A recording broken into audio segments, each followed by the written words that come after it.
morning's reading is in Luke 14:25 through 33. The cost of being a disciple. Large crowds were traveling with Jesus, and turning to them, he said, "If anyone comes to me and does not hate father and mother, wife and children, brothers and sisters, yes, even their own life, such a person cannot be my disciple. And whoever does not carry their cross and follow me cannot be my disciple. Suppose one of you wants to build a tower. Would you first sit down and estimate the cost to see if you have enough money to complete it? For if you lay the foundation and are not able to finish it, everyone who sees it will ridicule you, saying, 'This person began to build and wasn't able to finish.' Or suppose the king is about to go to war against another king. Won't he first sit down and consider whether he is able with 10,000 men to oppose the one coming against him with 20,000? If he is not able, he will send a delegation, while the other is still a long way off, and will ask for terms of peace. In the same way, those of you who do not give up everything you have cannot be my disciples." May the Lord add his blessing to the reading of his word.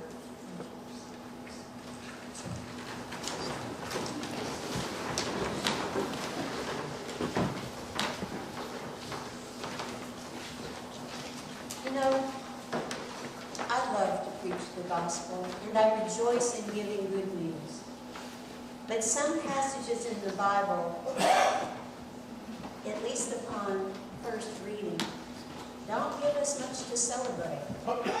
In this passage, Jesus says we should count the cost of following him, and he suggests that it will be high, very high. Can we afford to pay it?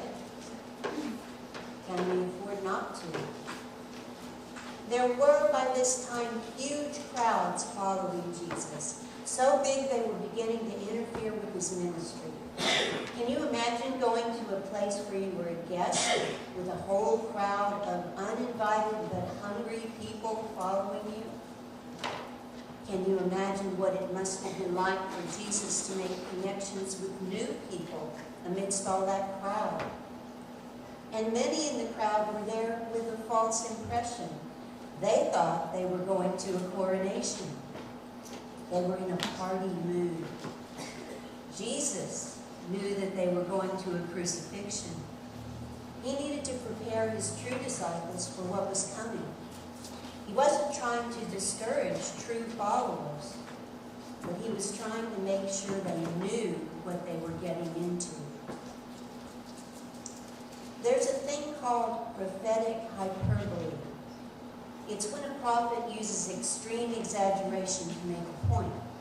When Jesus says, "Whoever comes to me and does not hate father and mother, wife and children, brothers and sisters, yes, and even life itself, cannot be my disciple." He's using prophetic hyperbole. He doesn't mean you should actively hate them, disregard their feelings, or actively try to hurt them. He does mean that you should love him more.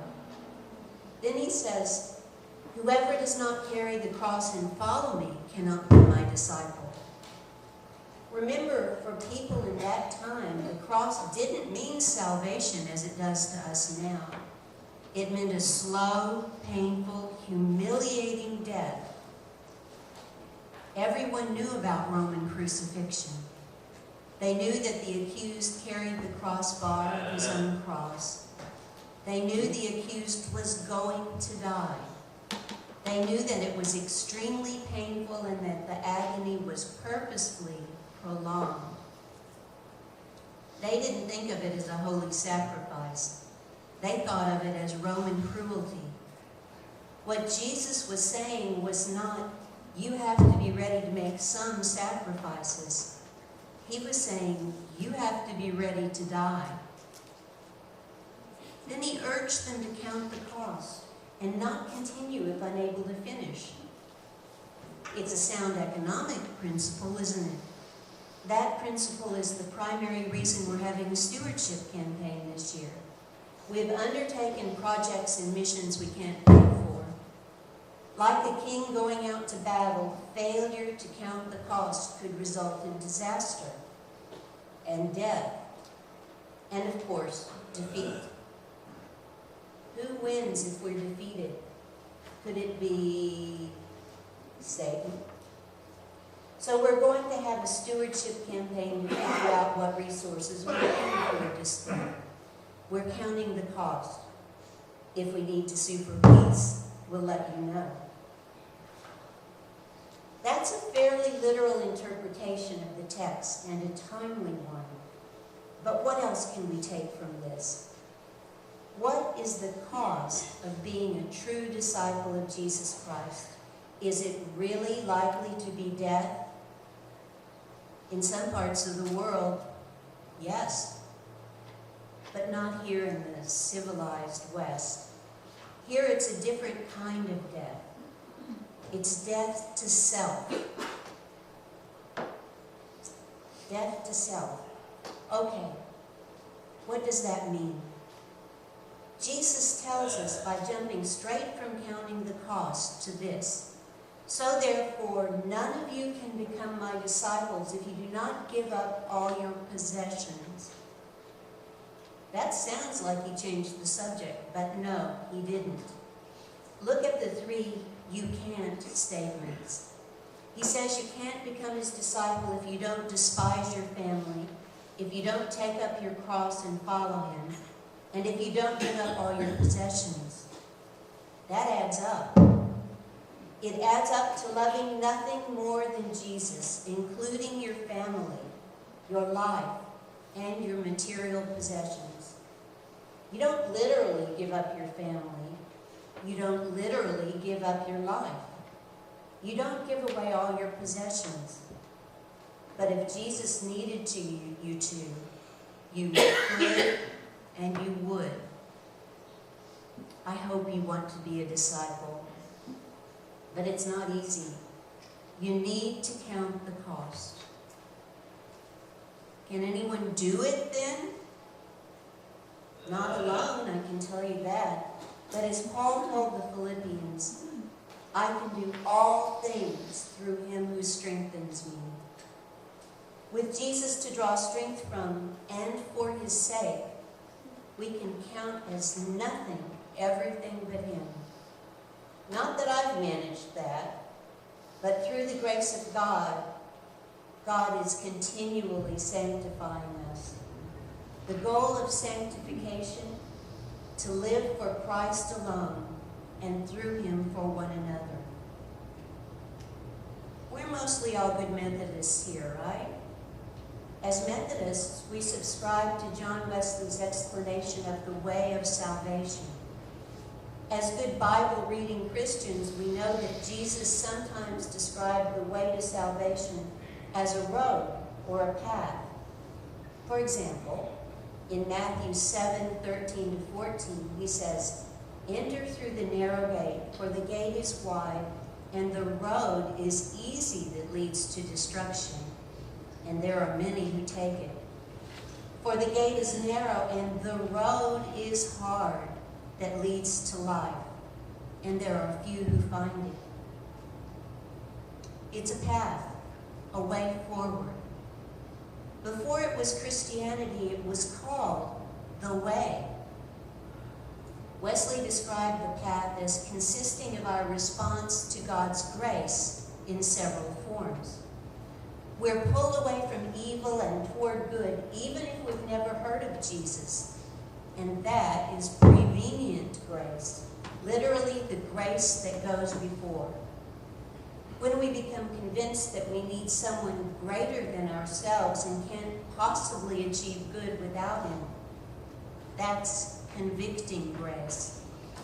When we ask Jesus to come into our hearts and lives, that's justifying grace. It's instantaneous. We're made right with God at that very moment. And then begins the long and winding road known as sanctifying grace. If you're here in church, it's likely, though not certain, that you're somewhere on that path of sanctification. And Jesus, in this passage, is telling us how to proceed. The process of sanctification for most people is lifelong. But throughout it, we're trying to become better disciples. Jesus wants us to be his disciples. He's not saying, you guys can come, but you guys with families can't. He's not saying, I'll let you in if you die for me, but otherwise, no. He's not saying, I won't take you if you own a house and a car. What he's saying is that a true disciple can let go of any of that, loves, life, property, because he or she loves Jesus more. Our mission in the United Methodist Church is to make disciples of Jesus Christ for the transformation of the world. I probably say that fairly often because it's the same mission that Jesus calls us all to do. Again from Matthew, at his ascension, Jesus told his disciples, "Go therefore and make disciples of all nations." He didn't say make church members of all nations. He said disciples. Now, can you imagine what this city would be like if everyone in it loved Jesus more than family, life, and wealth? If everyone in Columbus followed Jesus' teachings, especially to put God first and to love our neighbors as ourselves. Can you imagine it? What about everyone in Indiana? The United States? How about the Western Hemisphere? Would that transform the world or what?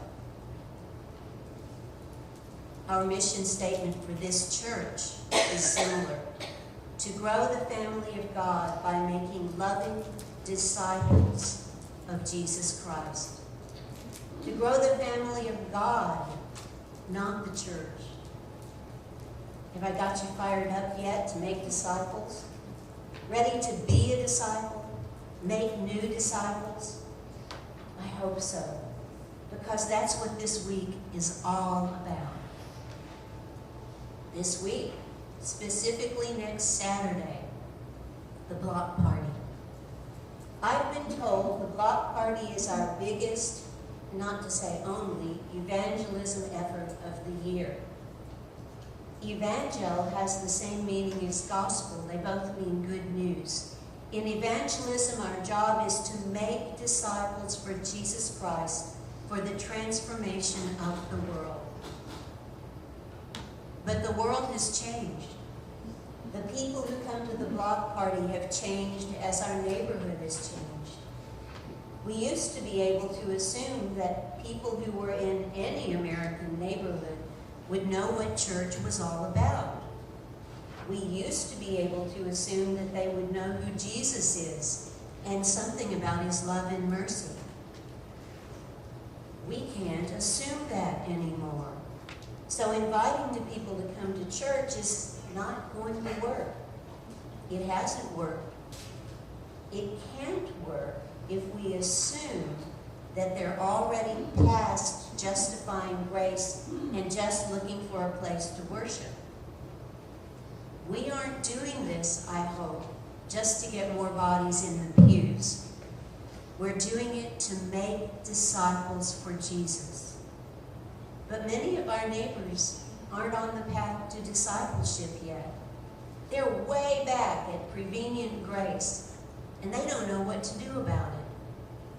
They may be tired and discouraged, and they may be just getting by.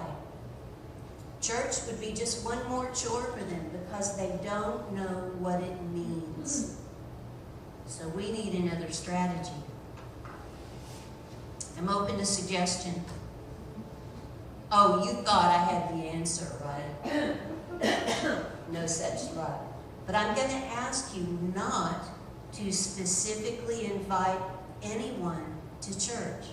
Instead, I suggest you look for opportunities to look them right in the eye and tell them, I'm really glad you're here. We're doing this because God loves you. And if they ask you how you know, say, because he sent Jesus to die for you. Don't argue about it. We're not inviting them to debate. If they insist that God doesn't love them or has an odd way of showing it, say, well, I love you. They can't argue with that. I don't honestly think you'll get an argument. I just wanted you to have something to say in case you were afraid you'd get an argument. Remember, fear is a liar, and Satan is the father of lies. Don't let fear keep you from telling anyone that God loves them. Remember, love your neighbor as yourself. You can do that if you're a disciple. I'll be your biggest cheerleader. We'll be disciples, and our neighbors will find the road that leads to salvation.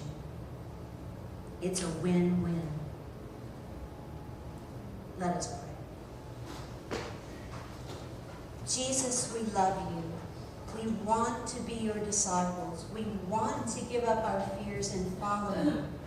Our fear of abandonment, our fear of death, our fear of poverty, and all the smaller fears like fear of conflict and fear of embarrassment. We want to make disciples and we want to transform the world, but it takes such courage and such strength. We know we can do all things through you.